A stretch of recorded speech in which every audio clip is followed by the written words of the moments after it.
Okay, mukhang nagre-relay naman. Play natin yung laptop. Tapos dito walang audio. Channel 2. Okay, meron audio yung channel 2. Yung channel 1 mukhang wala. Okay, mukhang wala siya. Mukhang wala talaga.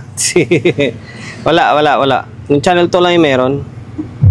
Balik Ace na naman tayo. Katapos lang gumawa ng Joson Jupiter. Bali ito Ace na AC205N. Pasensya na kayo, medyo masakit pa rin yung pinagbunutan ng ngipin natin.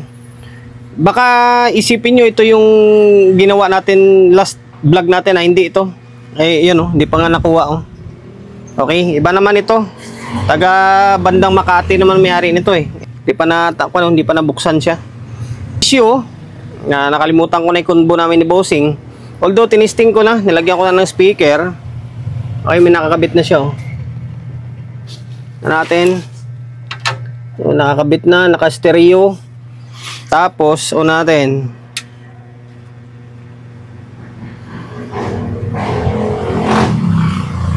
Okay, mukhang nagre-relay naman. Play natin yung laptop. Tapos dito walang audio. Channel 2. Okay, meron audio yung channel 2. Yung channel 1 mukhang wala. Okay, mukhang wala siya. Mukhang wala talaga. wala. Yung channel 2 lang yung meron. Mukhang matagal na siguro to kasi naligo na ng agyo oh.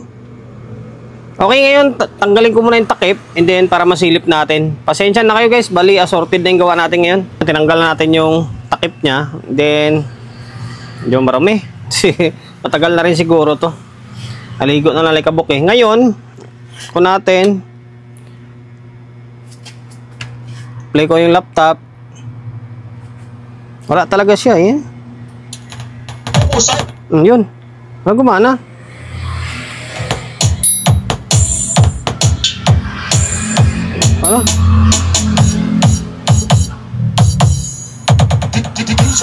Gumana oh.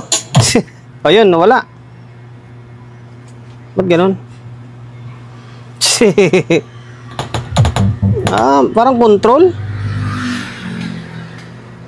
Ay puta, iba yung control nya. Mukhang control ang problema eh.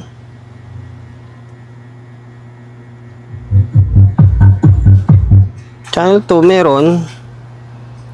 Mukhang sa control Tika lang Usgahan natin to. Or galawin mo natin yung switch.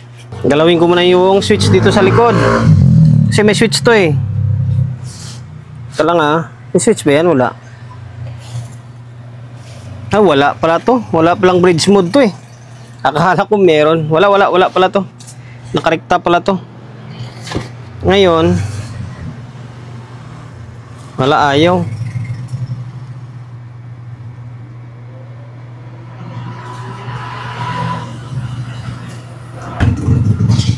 Okay, pinagpalit ko na yung speaker, wala talaga eh.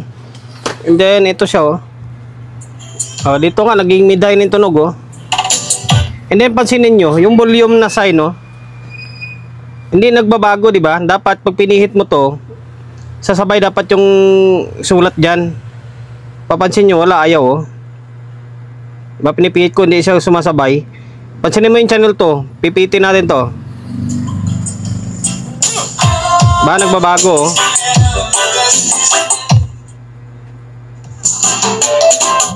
Okay, nagbabago. Ito, hindi. Maring sira tong control. Maring sira yung control. Ngayon, gagawin natin, tanggalin natin to. Buksan natin, and then para malinisan nyo, dumi na eh. Mukhang may problema pa din eh. Tinanggal ko yung control, buo yung control nya. Buo ito. Chinik ko na eh. Buo, pero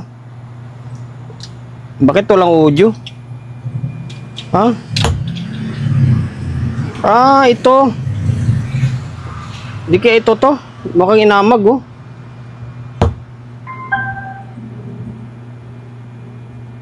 Double check ko nga.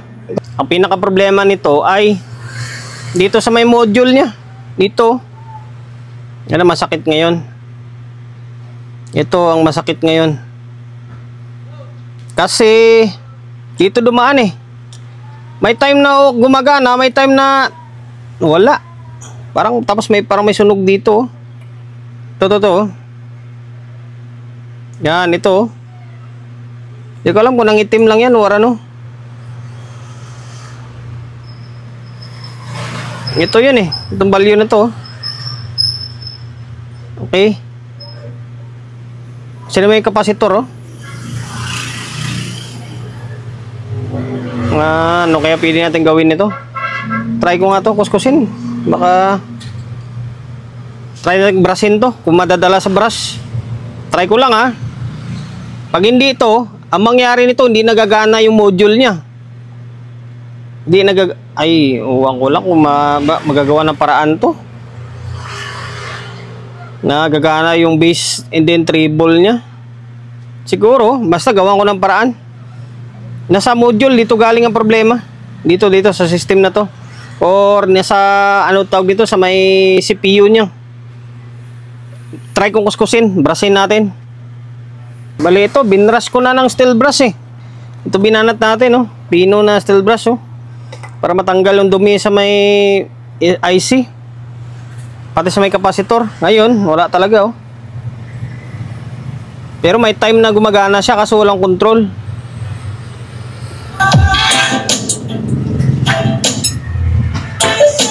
Okay itong channel 2 eh. Dito talaga ayaw. Pag sinundan mo yung control, papunta dito yan. Papasok dito sa may pin na to. Papunta doon sa may CPU nya. Problema to. Sinubukan ko. Pinagkuhan ko nga. Pinutol ko na ng linya oh.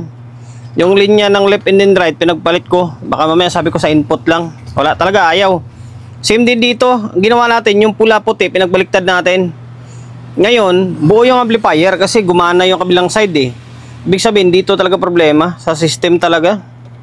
Kahit yung Bluetooth nyo, mapapansin nyo, naka-Bluetooth ito. Ito pa rin gumagana oh. Tapos naging base na kasi pinagpalit natin to oh. Oh, itong high, wala talaga siya oh. Hindi sumasama oh. Diba? Hindi sumasama talaga. Ay nako. Gagawin natin dito. Isang bunot pa, isang try pa. Itong 4558, try kong palitan to. Itong SMD na to. Try natin palitan. Wala na tayong magawa dito. Nagpalit na ako ng IC. Nagpalit na ako ng ito to. Ito yung pinangtanggal natin oh. Wala, ayaw talaga. Isa lang talaga yung gumagana. Wala na magagawa dito. Wala na magagawa dito. Kung sakali naman na wala na siyang Bluetooth tapos input lang. Input tapos Bluetooth. Ito yung in niya. Wala, dadaan pa rin talaga dito eh. Dadaan pa rin talaga dito. Dito pa rin talaga dadaan eh. Hindi pwede. Balak ko sana na hindi napaganahin yung module. Buti pa nga sana yung mga Bluetooth na hiwalay eh. Kaysa ganito na dito lahat dumaan sa system niya sa isang IC. Wala, hindi talaga pwede. Balak ko sana na isang input dito, naka-stereo pa rin siya. Tapos dadaan dyan. Tapos lalabas dito. Kaso wala, no way. Walang ibang way. Ang mangyari dito, pwede ito. Isang volume na lang siya. Magiging mono siya. Isa na lang pipitin. Tapos dalawang out. Dalawang out ang mangyari. Tapos ito. Tapos ang gagawin, lalagyan ng resistor ito. Sabi natin kung 1K, lalagyan ng 1K ito. Para hindi sila magagawa ng signal palabas. Naku. No, sige, ganito na lang gagawin natin. Pakita ko sa inyo. Kasi sayang naman yung video natin na hindi natin magagawa ng vlog, di ba? Hanapin ko yung signal dito kung saan yung may pinaka-signal na out, tapos yung gumagana. Tapos doon na lang tayo kukuha sa isang amplifier. Tapos isa na lang yung volume niyan. Ito na lang. Wala, no choice na dyan. Mangyari nito, Maghanap ka talaga ng itong board na to. Okay, usapin ko na si bossing kasi nag-aalangan na nga si bossing ito kung papagawa pa niya or hindi eh. Di ba? Tapos ganun yung mangyari. Okay, kukonvert na lang na ikuha na lang natin to. Jajampiran na lang natin. Ano na lang to, para-paraan na lang to. Bahala na kung anong masabi ni bossing dito. Importante may balik natin na gumagana. Okay, ito siya oh.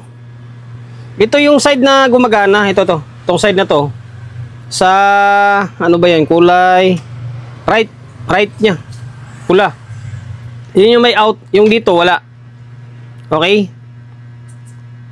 Tapos ginawa natin, yan, kuha na lang tayo ng kuan dito ng supply dito ng ano tawag dito ng resistor, pinagsama natin 560. Yan, 560 siya para pantay yung ibibigay niya na tunog.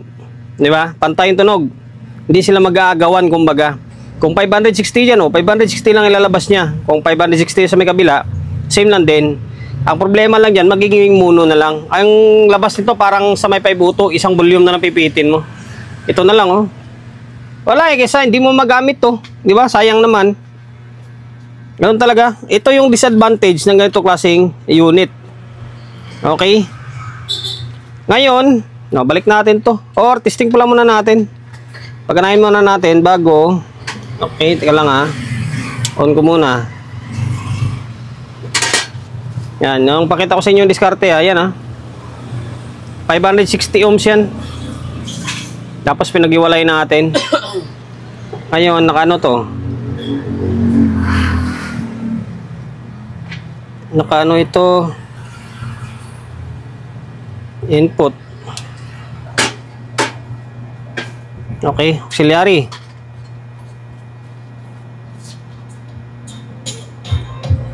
Tingnan natin dito. Yan, dalawa na oh.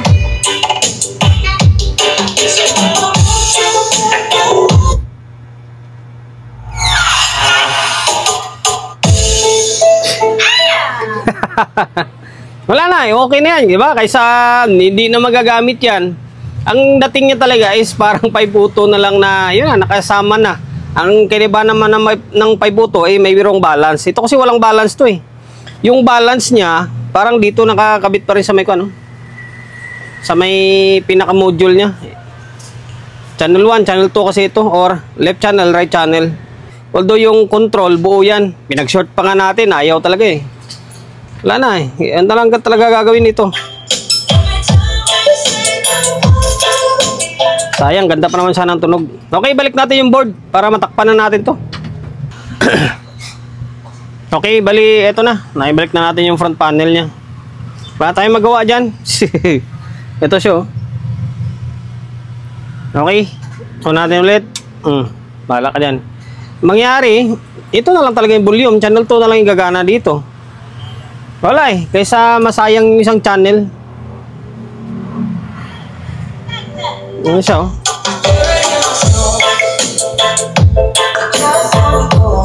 Gumagana pa rin naman. Kahit yung Bluetooth niya gumagana pa rin. Kaso lang, isang channel na lang talaga yung kuwang kasi niya eh. Yung pinaka gumagana dun sa may system eh. Ito na, nagiging mono na lang siya.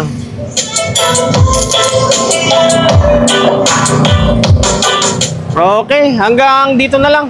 Pabain pa ba natin yung oras natin dito? Ano ba, may naibigay ba akong ideya? Kung sa tingin mo may ideya akong naibibigay sa inyo, pwede naman ako i-follow eh. Or pwede nyo naman ako i-subscribe eh. Dahil hindi ka pa nakapag-subscribe, di ba? Sige, subscribe mo na ako. Subscribe mo ako. Pindutin mo yung bell button sa gilid. Select all. Ayan, kapag napindot mo na lahat yan, manonotified ka kapag meron tayong bagong upload na video. Nag-upload ako ng video 1 beses, 2 beses kada araw. Okay, God bless and then peace sa atin lahat.